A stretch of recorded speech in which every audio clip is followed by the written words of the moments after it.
ಮಾತಾಡ್ತಿರೋದು ಕೇಳಿಸ್ತಿದೆಯೋ ಇಲ್ಲೋ ಗೊತ್ತಿಲ್ಲ. ಒಂದು ಕೆಫೆಲಿ ಕೂತ್ಕೊಂಡು ವೀಡಿಯೋ ಮಾಡೋಣ ಅಂತ ಬಂದೆ.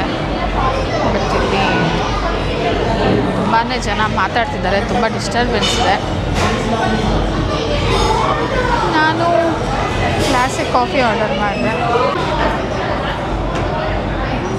ಚೆನ್ನಾಗಿದೆ.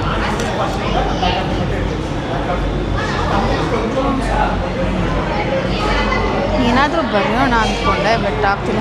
Excuse me, can I get white sugar sachets? Yeah, 3 sachets. Thank you. ಹಾಂ, ಎಲ್ಲರೂ ಹೇಳ್ತಾರೆ ಏನು ಶ್ರುತಿ ಪೋಸ್ ಕೊಡೋಕ್ಕೆ ಬುಕ್ ಇಟ್ಕೋತೀಯ ಅಂತ. ಇಲ್ಲ, ತುಂಬಾ ಪೇಜಸ್ ಬರ್ತಿದ್ದೀನಿ ಇದರಲ್ಲಿ. ತುಂಬ ಅಂದರೆ ತುಂಬ ಅಂತಲ್ಲ, ಯಾಕಂದರೆ ಯಾವಾಗಲೂ ಬರೆಯೋ ಮೂಡೇ ಇರಲ್ಲ.